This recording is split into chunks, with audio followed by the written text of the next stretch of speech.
Good morning. My name is Lloyd Day. I'm the Deputy Director General of ICA, and I'm delighted to serve as moderator for today's high-level dialogue on climate change and the agricultural sector, a call to action from across the Americas. As we prepare for the upcoming climate negotiations in the UNFCCC COP26 in Glasgow, we have arrived at a critical moment in responding to climate change as we have very little time left to take decisive action.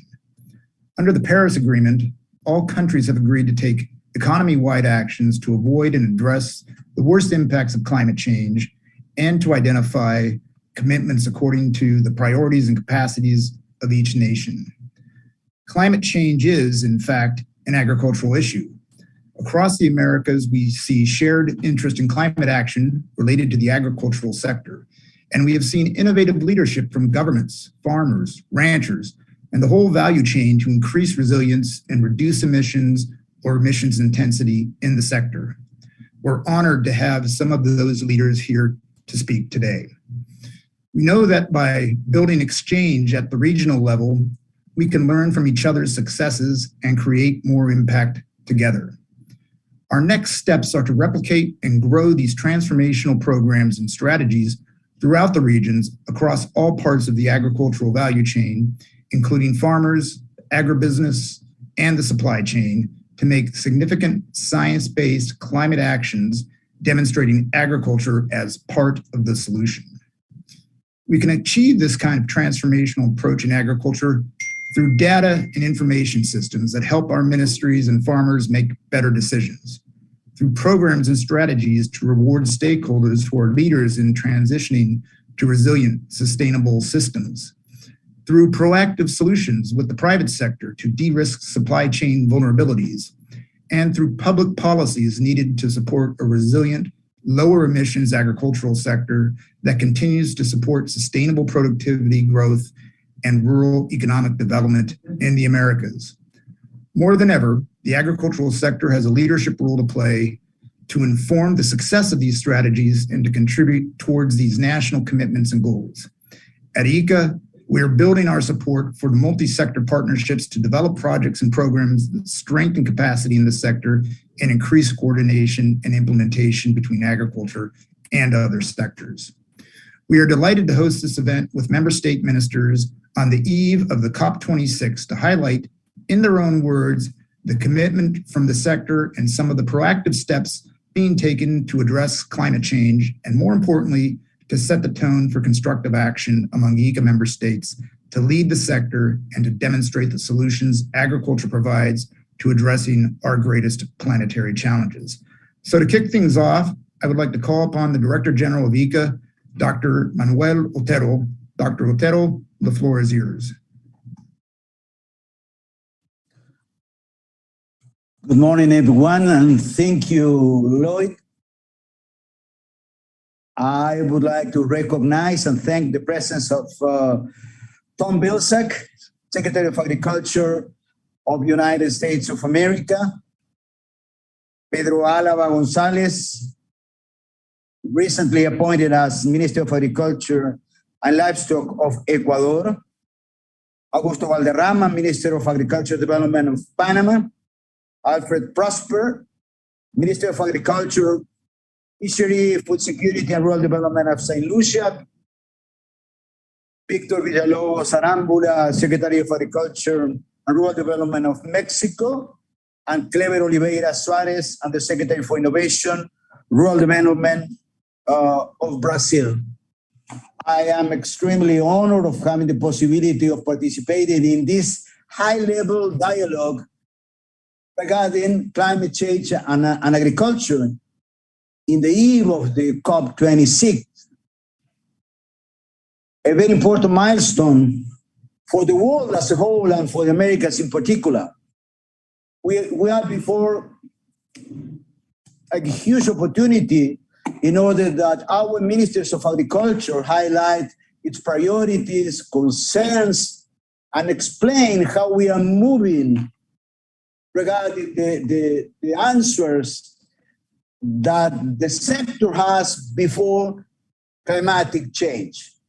I will switch to Spanish emphasizing que los procesos de negociación I would like to emphasize that the negotiation processes and rules of procedure gain special relevance in times when global negotiations become a turning point for important topics.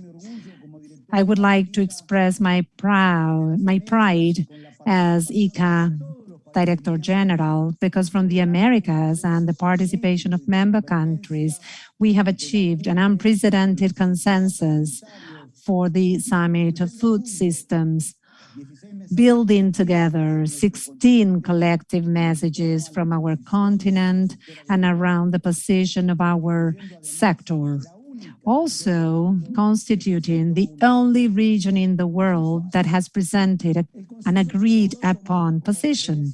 The consensus was achieved based on our adhesion to three principles which are fundamental. First, farmers are the main key to our efforts. Second, science is the basic and fundamental input for the design of good policies. And finally, agriculture is part of the solution, a strategic pillar in the transformative process of agri-food systems.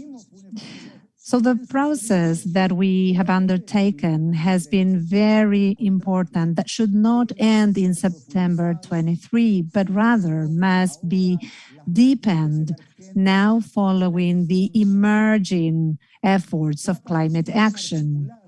An articulate and coherent participation of the Americas is fundamental for the achievement of the UN Framework Convention on Climate Change, in order to ensure that food production is not threatened by the stabilization of greenhouse gas concentrations in the atmosphere at a level that would prevent dangerous anthropogenic interference with the climate system, an objective also reflected in its most recent instruments, and I mean the Paris Agreement, ratified by all ICA member states, and whose window of opportunity requires all of our efforts to achieve this goal. Today's dialogue is a clear example of the sector's recent efforts to achieve a more active participation of the agricultural sector in climate dynamics, to bring the ministers of agriculture closer to the national and global climate change agenda, to make it a more robust issue in the work plans of our countries. The sector requires participation not only in the implementation of actions and agreements, but also in their design and construction. For the sector to transform, there must be leadership and a greater convergence of positions and interests. An articulated and cohesive participation of the Americas helps us advocate more strongly to ensure that the priorities and needs of the sector are taken into account, and help in this manner to shape, with our active participation, the Coronivia joint work on agriculture. Science and empirical evidence tell us that we have to act now and fast. And today, more than ever, innovation and the need to bring into the ground the efforts of institutes of development and research become essential aspects for the necessary transformations in our sectors. The evolution of global negotiations and discussions on climate change and agriculture recognizes that agricultural producers or farmers are central to the progress of the sector's proposals. Farmers have to be at the center of the discussion as the true leaders of their own transformation. Strengthening the spaces for dialogue will make us better for a high-level debate and learning and exchanging with other regions related to the problem. This will speed up the search and consensus of global answers to common challenges. The agricultural sector has to assume responsibilities and actions without giving up the other goals that are also very relevant. Adaptation and mitigation are two sides of the same coin. And although adaptation is undoubtedly the priority for the sector, mitigation in turn implies limiting the impacts and therefore the need to adapt more and better to what is already happening. We cannot risk food security, economic growth, and productivity that sustain much of our efforts. We must be well aware of the opportunities that the Climate Change Convention has created to access resources that support these national processes in terms of capacity building, technology transfer, and financing, particularly in times when the new scenarios of science and technology enable us to imagine new balances between productivity and sustainability.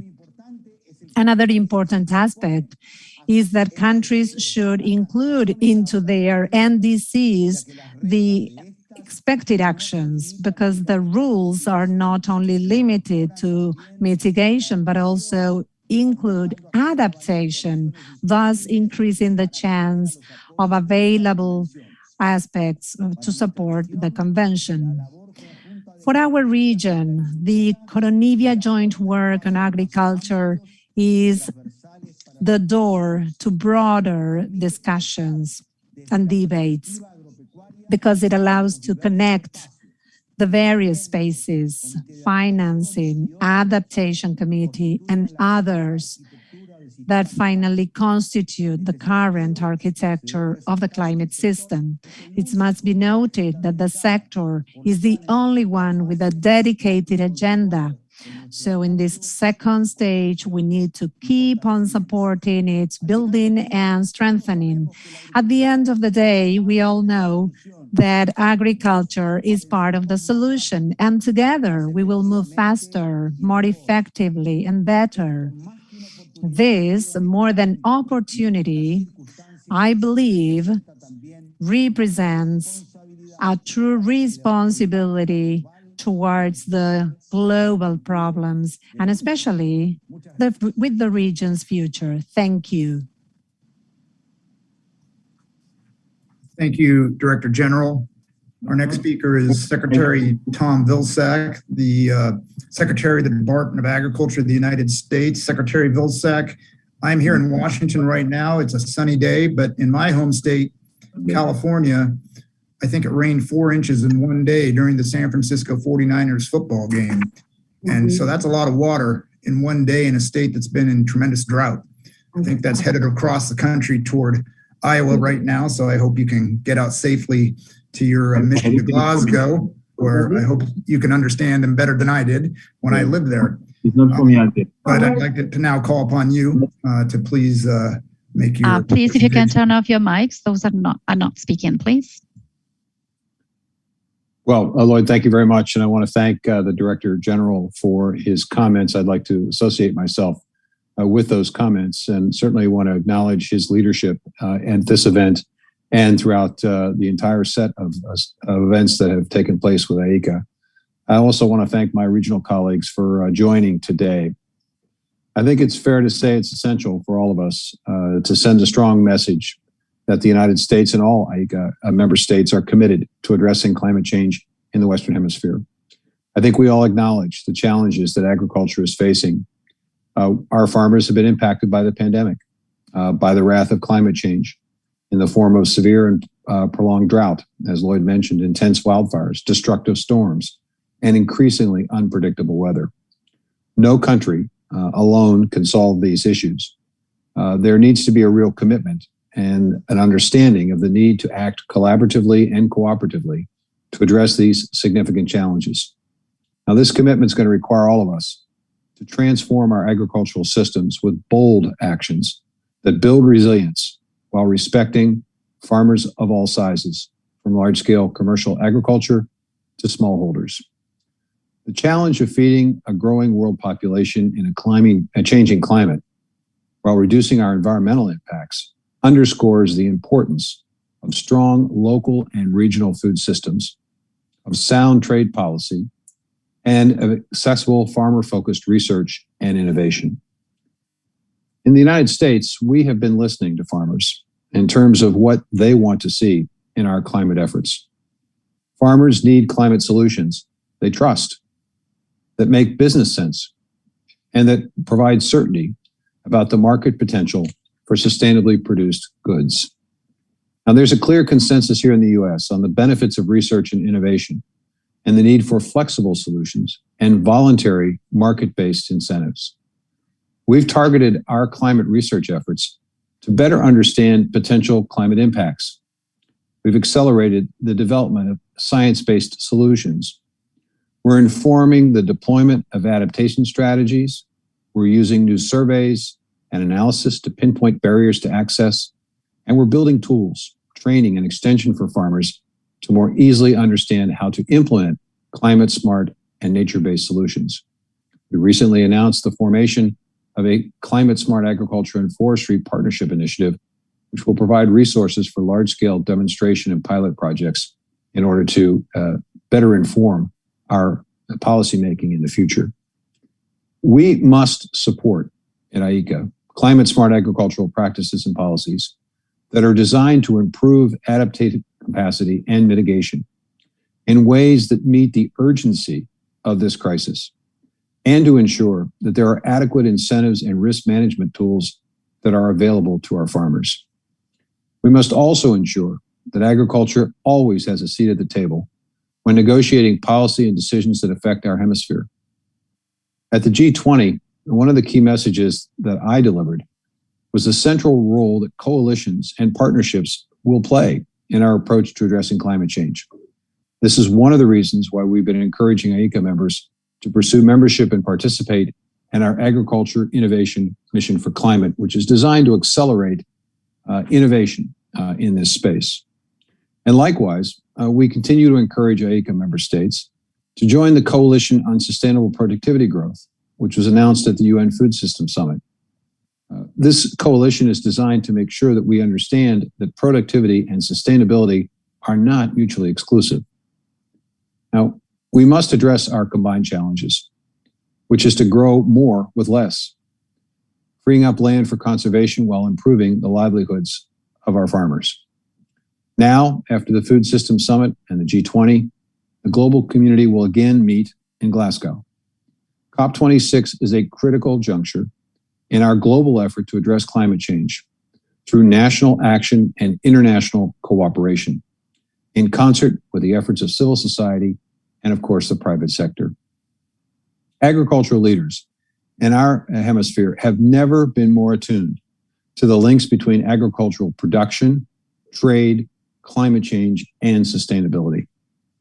To help ensure that our efforts in these areas are mutually reinforcing, we're going to continue to advocate for the voices of agriculture to be heard in multilateral dialogues and to prioritize innovation and science-based, data-driven decision-making.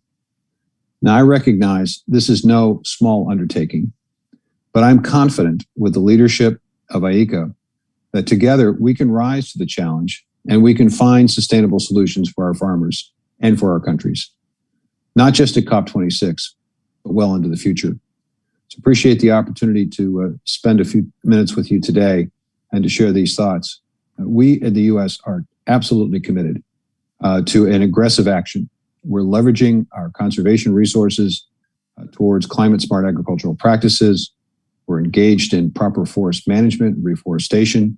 I mentioned the Client Partnership Initiative. We're looking at renewable energy and fuel. We're developing new tools. We're focused on metrics and quantification of climate results, all designed to provide a comprehensive effort in the U.S. And we look forward to working with IECA member states to share best practices and information. So at the end of the day, our hemisphere and agriculture can lead this effort. Thank you again. Thank you very much, Secretary Vilsack, and thank you for your leadership, not just on the 16 messages that all the ministers of the Americas endorsed, but also in the coalitions that are coming from that, the Coalition for Sustainable Productivity and the Aim for Climate Initiative, both align themselves perfectly with the 16 messages that were endorsed by the Ministers of Agriculture of ICA. So thank you very much for your leadership and participation in this event. I'd now like to turn it over to the Minister of Agriculture and Livestock of Ecuador, Pedro Alava Gonzalez, who comes to us from Quito, one of the most beautiful cities on planet Earth, which also has had to deal with floods and other climate events very recently. And so, Minister Alava, the floor is yours. Okay, good morning, everybody. It's a real pleasure to meet the Minister of Agriculture of the United States, Manuel Otero, Director General del ICA, Lloyd Date. It's a real pleasure to meet so important people. Going to the point, climate change in the agricultural sector, call an action from the American Good Morning. In Ecuador, we have a mission entrusted by our President, Guillermo Lasso, for the benefit of the environment, as well as produce and consumers. For this reason, we are implementing measures that have self-management, financing, and own resources from the Ministry of Agriculture and Livestock.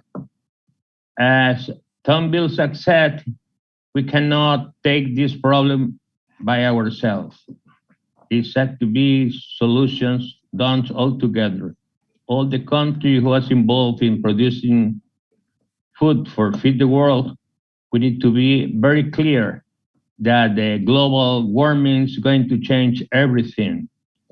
Now, would you allow me to say some words in Spanish? Okay.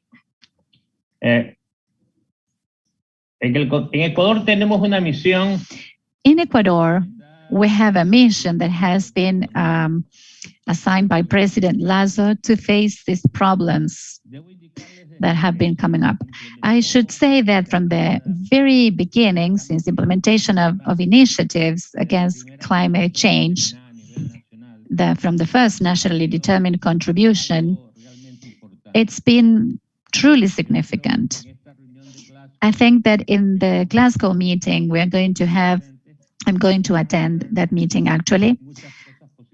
We are going to achieve many positive things, and it's going to be a guide towards future paths. Personally, I'm very concerned because all the crops use a thermal threshold. When sun radiation goes up, probably all the vegetal cycles will be modified. We're going to have a terrible problem with pests and diseases. I mean, even our own drainage system, when the level of sea starts to rise, that's going to create huge problems. And I would like to say something to Lloyd, a correction actually. Quito is 3,000 meters above sea level. We have no flooding here. The flooding is on the coastal area and the low area of the country. But I repeat the importance of these high-level meetings. I hope I can meet you there very soon, and I hope we can take advantage of that meeting in Glasgow. Thank you. Thank you very much, Minister. When I was referring to flooding, I was referring to the rains that came down and flooded some of the neighborhoods in Quito not too long ago. But it's a beautiful country, and thank you very much for your time. And I applaud your perfect English, which I think is a Western accent that you must have had somewhere in time in the United States. Our next speaker is the Minister of Panama. Just 1 second. You know, I had the pleasure to study at one of the best universities in California, UC Davis. So I feel proud to speak a little bit English with accent from the West.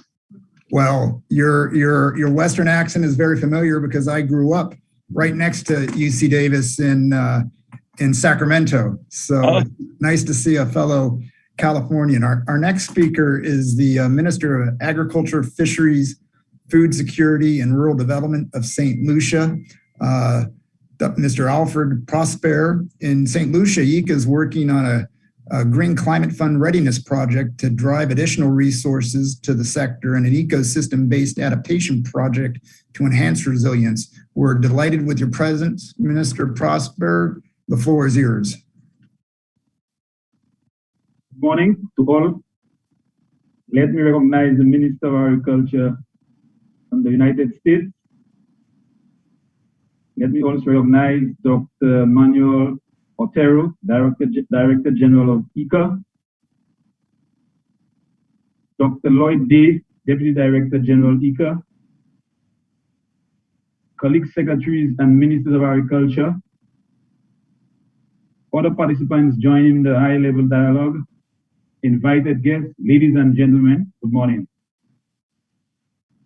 I wish to first thank the Director General of ICA for the kind invitation to participate in this high-level dialogue on climate change and the agricultural sector, which is being convened as we lead up to the very important UN Climate Change Conference, COP26. It is my pleasure to be here with my esteemed colleagues to discuss the issue of climate change, which presents one of the greatest threats to our agricultural sector and the development of our Caribbean island nation. St. Lucia is a small island developing state which is highly vulnerable to the impacts of climate-related hazards such as tropical cyclones and storm surges, droughts, flooding, rising sea level, and temperature rise. Disruptions related to these climate hazards have severely affected the economic livelihood, food and nutrition security, and health of not only persons in the agricultural sector, but also persons working in other sectors, such as tourism and transportation. As a case in point, in 2010, St. Lucia experienced damages and losses from the impact of Hurricane Thomas, amounting to US $346.2 million, which was equivalent to more than 4.3% of the total GDP for 2010. That is 9 times agriculture's contribution to GDP that year, 3 times that of tourism. I say this not to be hyperbolic or for a dramatic effect, but simply because it is the unfortunate truth. A truth that is most evident to developing economies, where the proportional burden of costs related to losses from climate hazard is highest and increasing. That is, the estimated US $200 million a year in losses, which represents a 4-fold increase since the 1980s, is almost 90% borne by developing economies. To put this into a Lives Matter context, nearly 98% of the people seriously affected and 99% of all deaths from climate-related disasters are from developing countries. It is for these reasons, we are keenly aware and support the importance of limiting mean global temperature increase to 1.5 degrees, recognizing that our development is contingent on the good and sustainable health of people, environment, and economies. We realize that the cost of inaction or insufficient action will be almost impossible to bear. For instance, we found that the cost of inaction on climate change for St. Lucia are estimated to be around 12% of our GDP by 2025, rising to almost 25% by 2050, and almost half of GDP by 2100. Noting these challenging prospects, we felt it prudent to formally recognize the country's adaptation priorities in our National Adaptation Plan, more than a decade ago in 2010. Since that point, our institutional response has grown and evolved to strengthen action in a cross-sectoral participatory approach. Our revised nationally determined contribution NDC recognizes this effort. We have sound inventories based on robust data and ongoing coordination processes to move from planning into action, including a diversified financing strategy with domestic and international finance. In this light, we recognize that the agricultural sector must play a central role in this effort as the productive sector, since it might have the greatest capacity to positively contribute to climate change adaptation and mitigation through transformative action.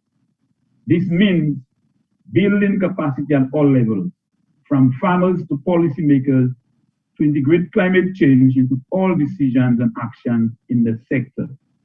It means better understanding the potential synergies and trade-offs amongst different climate change response measures so that we can continue to ensure that the sector contributes to the food security and nutrition security, economic development, and well-being of our nation. It means playing an active role in the climate change decision-making process at a national and international levels, including in helping to develop the next phase of the Coronivia joint work on agriculture under the United Nations Framework Convention to combat on climate change.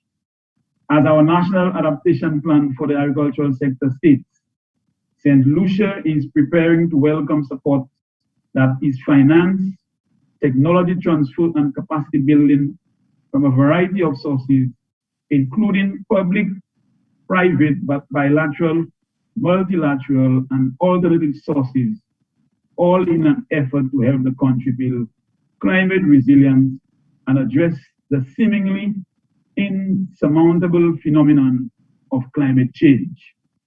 We all need to work together to confront climate change and reduce the negative impacts it is already having on our sector. In response to these realities, the government of St. Lucia has undertaken a number of initiatives focused largely on adaptation. This has included inter alia infrastructural investments, capacity building, awareness raising of primary stakeholders, targeted communication, policy, legislative and institutional alignment.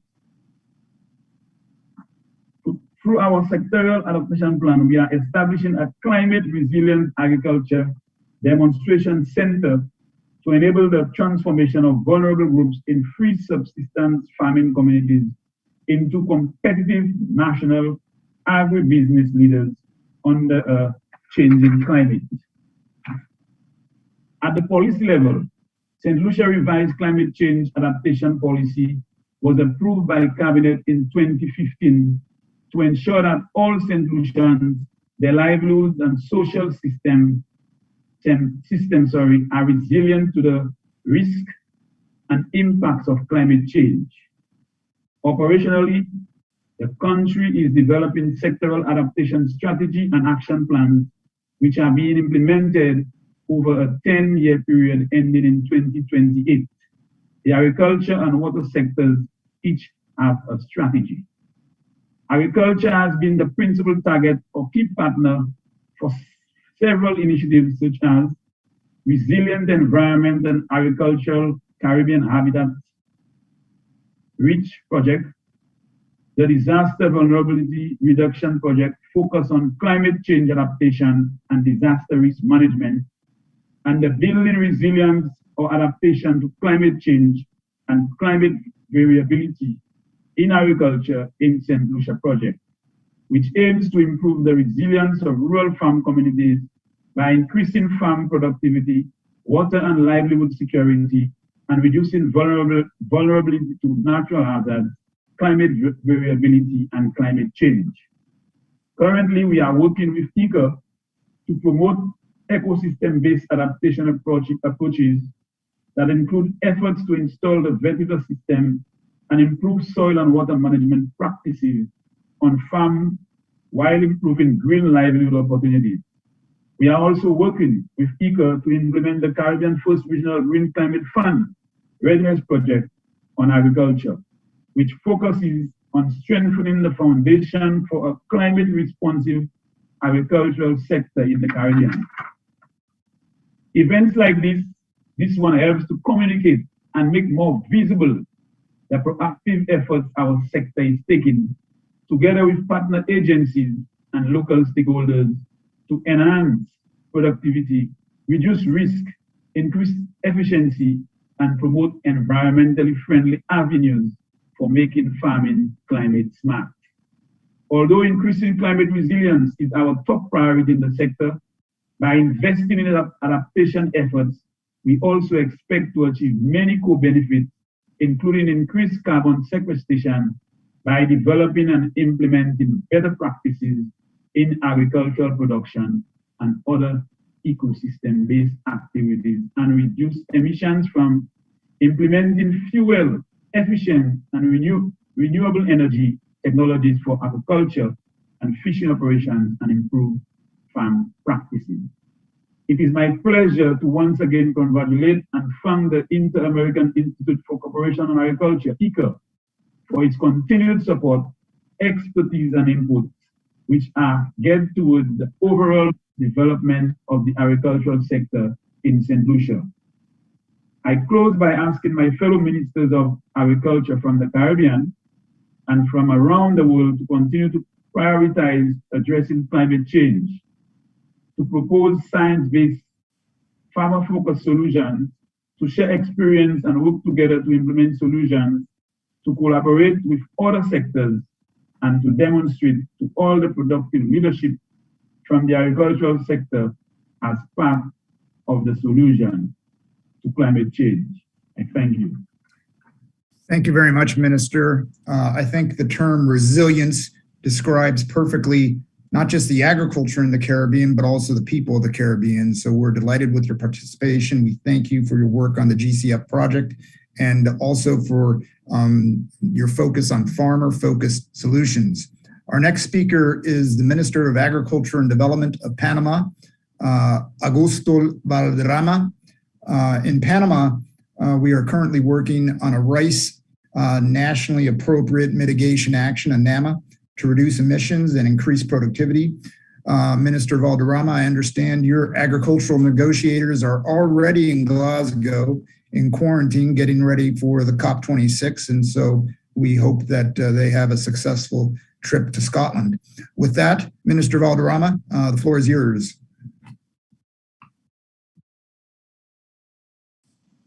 Your microphone, sir, micrófono. Sí, muy buenos días. Good morning. I would like to thank Mr. Manuel Otero, Director General of ICA, the organizers of this event, all the participants as well. From Panama, we would like to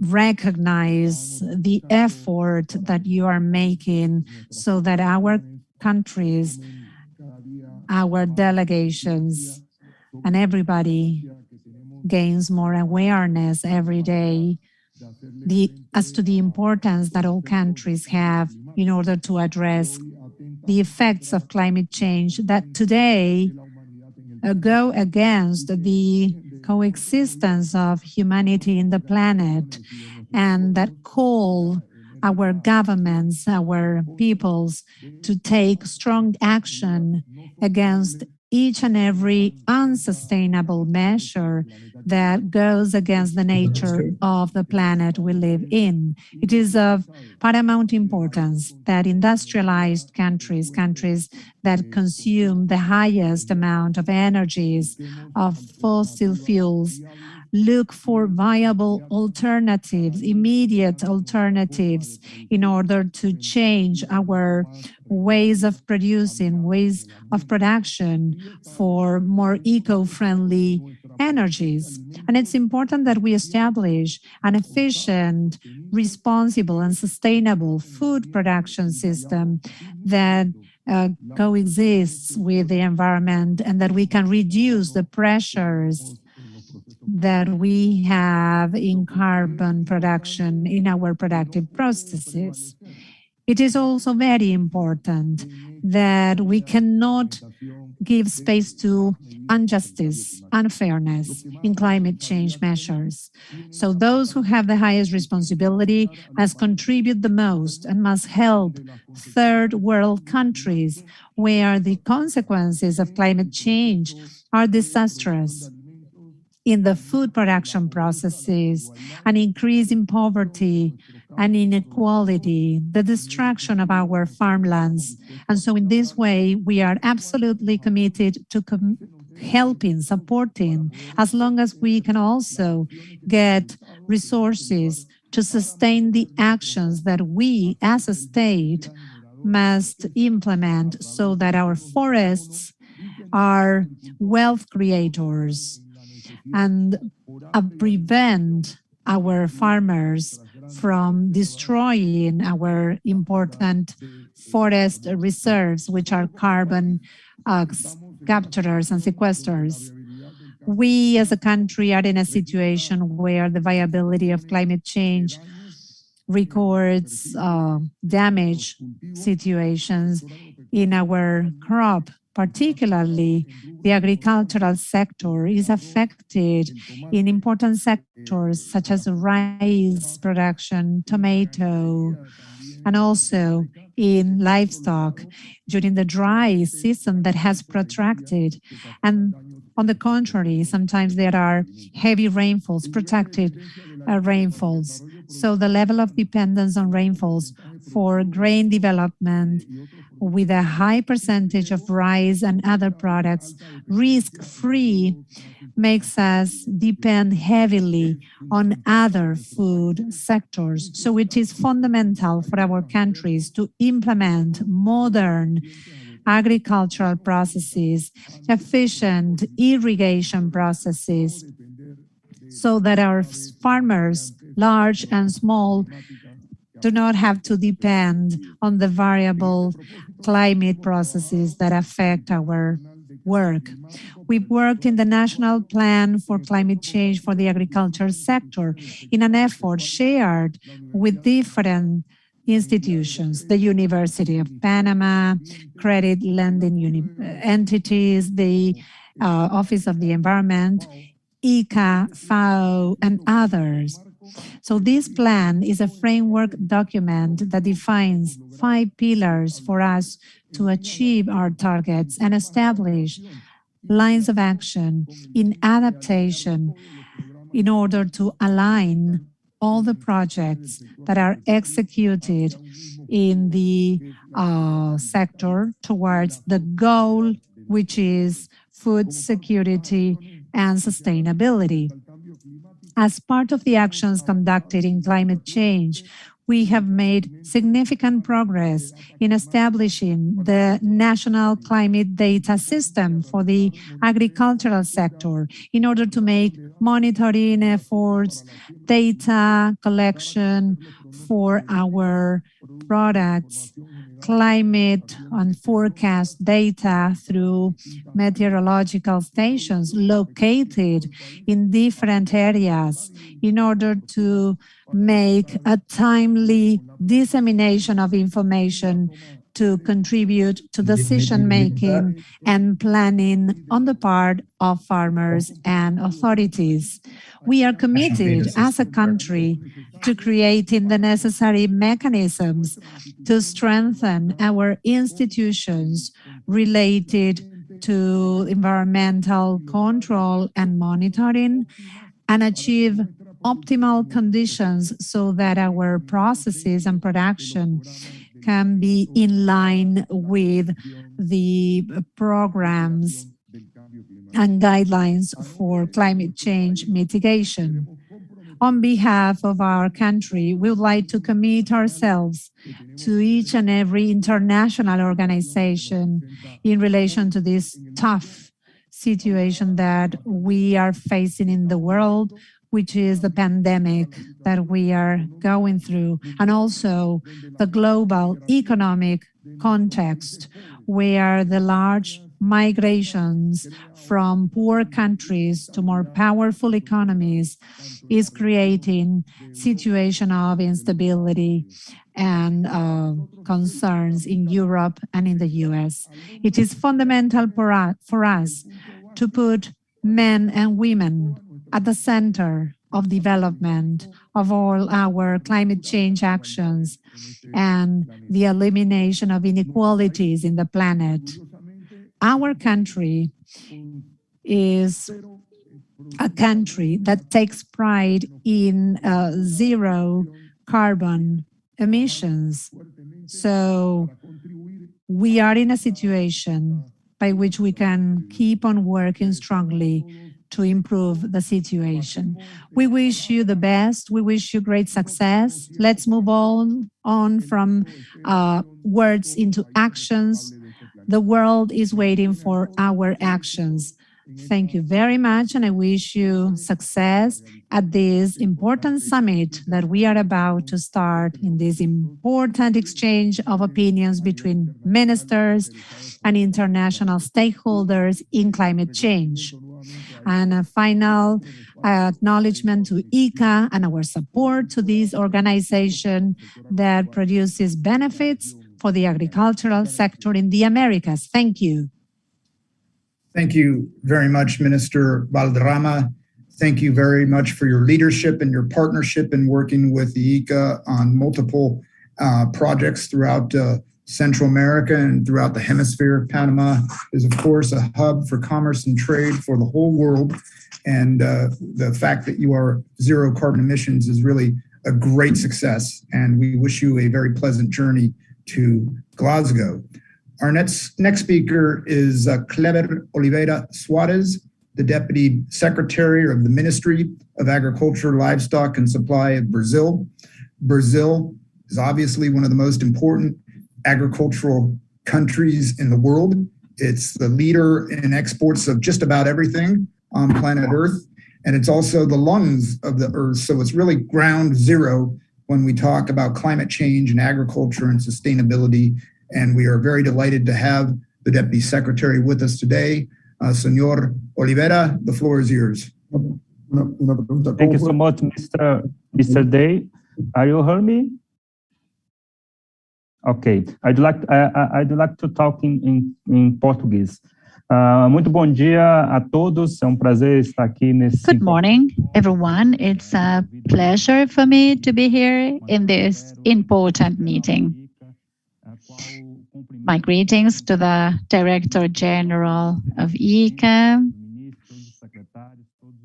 to the Minister, to all the ministers and secretaries that are present here, all the important players in this important forum.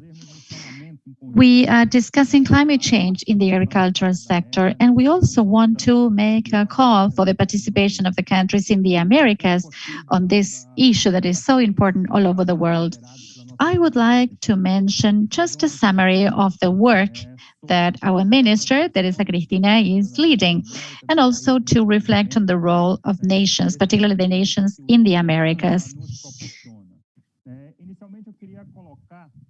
And ICA is providing huge support to us. Let me tell you that Brazil in the past 40 years has been an important player in the development of agricultural systems, increasingly resilient and adaptive, and mainly decarbonizing. We moved from being an importer 50 years ago of almost all agricultural products, and now we are a great producer for the whole world. That happened, undoubtedly, based on science and technology and a lot of innovation. Science, technology, and innovation supported by the adaptation process. Today, we are here discussing climate adaptation, resilience. Well, you should know that the history of the evolution of agriculture in Brazil was precisely a process of adaptation. And it's important to highlight this because you know that the tropical products like rice, soybeans, wheat, that are the important crops, resulted from adaptation. We adapted, we tropicalized in Brazil. I'm going to mention the example of fruits because a few decades ago, those fruits were limited to the south of Brazil with a more temperate climate. But now we are producing these fruits of very high quality in other areas of Brazil. And why? 10 years ago, the Brazilian government decided to promote a national plan for the decarbonization of the agriculture. We call it the ABC plan. It's a national plan for the development of agriculture that has a decarbonizing aspect. In between 2010 and 2020, we intended to develop almost 35 million hectares of decarbonizing systems using decarbonizing practices for the tropical agriculture with 6 technologies that are associated to issues like recovery of land,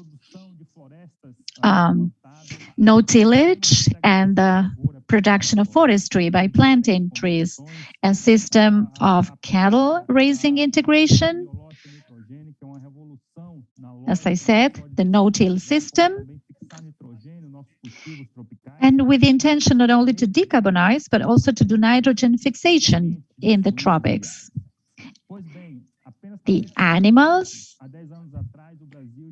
well, we focus on poultry and swine. A few years ago, Brazil had around 5 million hectares in integrated systems for production. Now we have over 17 million hectares using a combination on the same land of crops like soya beans and corn, and also cattle raising for dairy production. And also, we have a strong fruit production that shows the dynamic of the evolution of the decarbonizing agriculture in Brazil. In that first cycle between 2010 and 2020, our aim was 35 million hectares of decarbonizing hectares, and we plan to mitigate 162 million tons of equivalent products. Our big pride is that we have overcome those targets. The minister announced 2 weeks ago that we have exceeded the 36 million hectares and that Brazil has 52 million hectares in this decarbonizing system in the past few years. We mitigated 170 million equivalent tons through our agricultural system, and that was not all. We've just announced last week, and yesterday we had a big event promoted by the President of Brazil. We announced a new cycle of this ABC plan. It's the low carbon agriculture plan in Brazil. It's the ABC Plus. And here we have expanded our targets. For the next 10 years, Brazil has assumed a commitment to implement 72 million, I repeat, 72 million hectares with decarbonizing systems. Apart from the 6 technologies and practices and protocols that I mentioned before, we added to those processes and practices, and we strengthened that with processes that are used and also with tools for nitrogen fixation and also microorganisms that fixate the phosphorus, nitrogen, carbon, and potassium on the soil.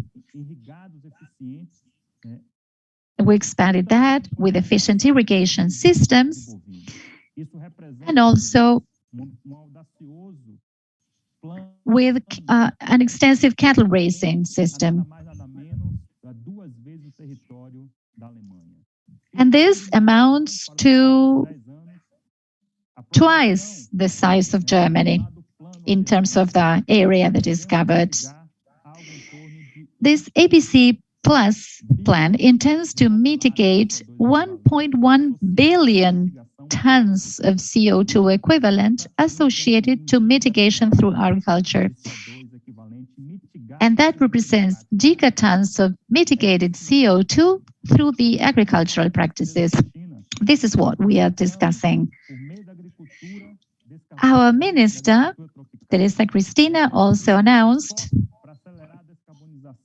that we are planning to contribute not only to accelerate the decarbonization of our country and contribute to all of the Americas as an economic bloc, but also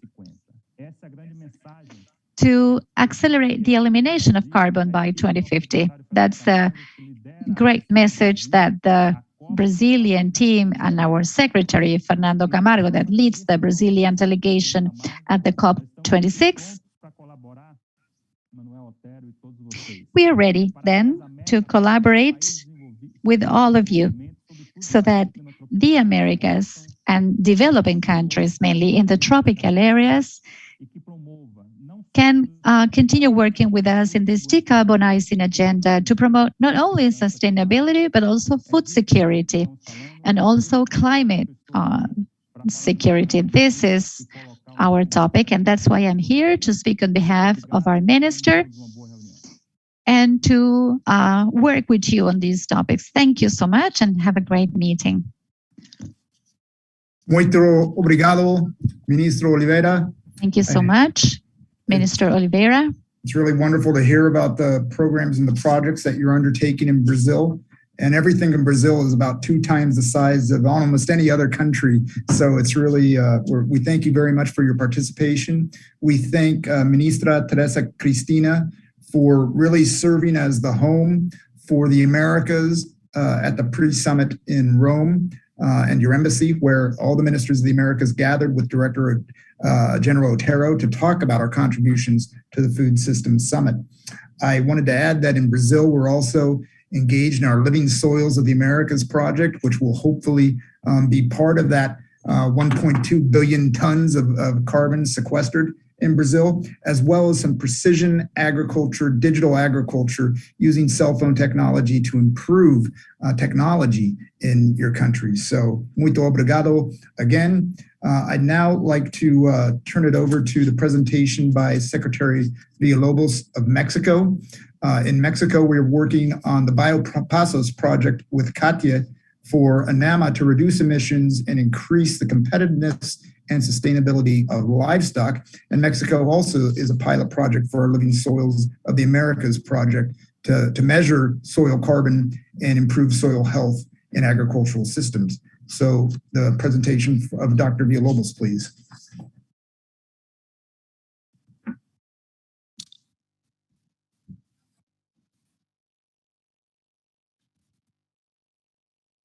El cambio climático, siendo una realidad, está afectando todas las actividades de la humanidad, ya que estemos hablando de aspectos. Climate change is a reality that's affecting all the aspects, whether we are talking about diseases as the ones we are facing, but also undoubtedly it's directly having an impact on agriculture.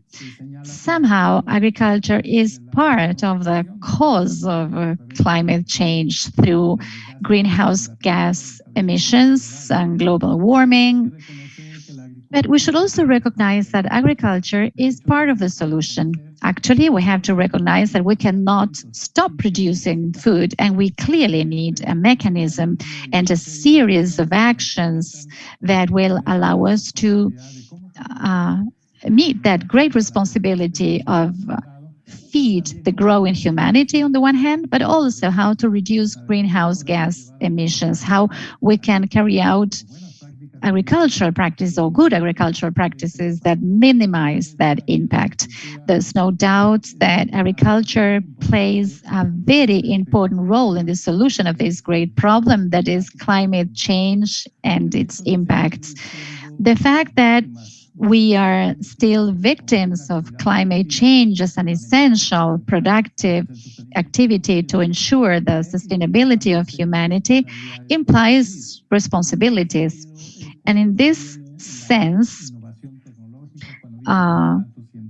technological innovation comes to play, scientific advances, and all these new practices, and particularly the advancement of knowledge that help us be much more efficient. All this with the interest and the objective of reducing the impacts, or as we might think, improve our ability to adapt our agriculture to these unexpected climate events.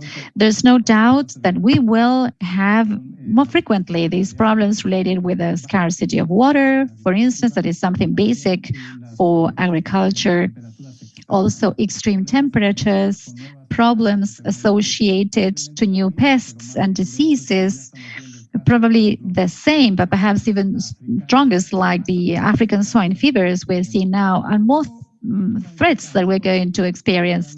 So how can we think of an agriculture with a vision that is that has an attitude that is makes it capable to face these challenges without reducing our productive capacity? Actually, we should increment it in the same surface, but I would say with a lower access to these natural resources, essentially water and mainly the nutrients in the soil. So this is what is definitely the big challenge that we have to face in each of our countries. What we would now consider a contribution or an improvement or in good agricultural practices should be shared with every country so that gradually we can migrate from this agriculture that is highly dependent on fertilizers, agrochemicals, towards a much more sustainable agriculture. And that's the big challenge. I have no doubt that we will manage, because as it's clear, when humanity is facing problems that put its stability at stake, science is the one that comes to the rescue of our societies. So I'm optimistic in what comes in the future, particularly if we have access to knowledge, innovation, scientific advancements that are present in our universities, our research centers. What is more important is to connect knowledge with those that are demanding the good practices, and particularly the use and application of these knowledge. So that's an important part of the public officials, those are responsible for the policies, how to connect those two dots that will allow us to have access to knowledge, that will allow us to have access to innovation. When this is achieved, when we finally have that benefit of innovation and knowledge, I have no doubt that we will overcome the challenges of climate change through an agriculture that is increasingly adapted to these challenges. Thank you.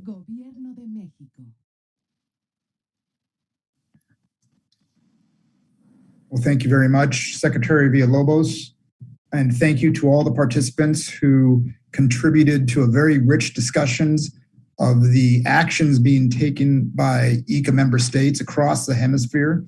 I think the final comments by Dr. Villalobos about connecting the dots between the knowledge and innovation that's created in the private sector and our research institutions and the government and delivering them to the farmers is really the task all in front of all of us. So once again, thank you to all our participants. And I'd now like to turn it over for closing to the Director General of ICA, Dr. Manuel Otero. Muchas gracias, Lloyd, por la excelente. Thank you very much, Lloyd, for your excellent moderation. Thank you very much, Mr. Ministers, Secretary, Deputy Secretaries. Thank you for your presentations and the support to ICA. As you know, ICA belongs to you. ICA is your institution. I was listening very attentively to your comments and the issues that you raised related to the climate crisis and how it affects the agricultural sector, including droughts, flooding, changes in the productive systems, changes in the maps of plagues and disease. And the topic is really of concern. However, thanks to your actions, I believe that we have the power to change those threats threats into opportunities. And I would like to emphasize two key aspects. Farmers must be at the center of the attention and be the true targets of our policies. We always emphasize this from ICA. Not only are they responsible for food production, but also the guardians of biodiversity, the custodians of territories, those who give life to our rural areas. So I would really like to emphasize the importance of farmers. And as you know very well, the importance of science at present, at the great bridge that connects productivity to the environment. They should not be opposing concepts, but rather synergic aspects. I believe that you are all conducting a risk management approach in view of uncertainties where the issue of climate is one of the main threats. You pointed out very well in your presentations the importance of having demonstrative projects, carrying out good practices, having very good policies in place. For example, the ABC Plus program, also national incentives for adaptation, participation in multilateral fora. The worst thing we could do is not to participate. We must actively participate, of course, and always work in a coordinated manner. And from the Americas, we insist we are called to be the guarantors of food and nutrition security and the environmental sustainability of the planet.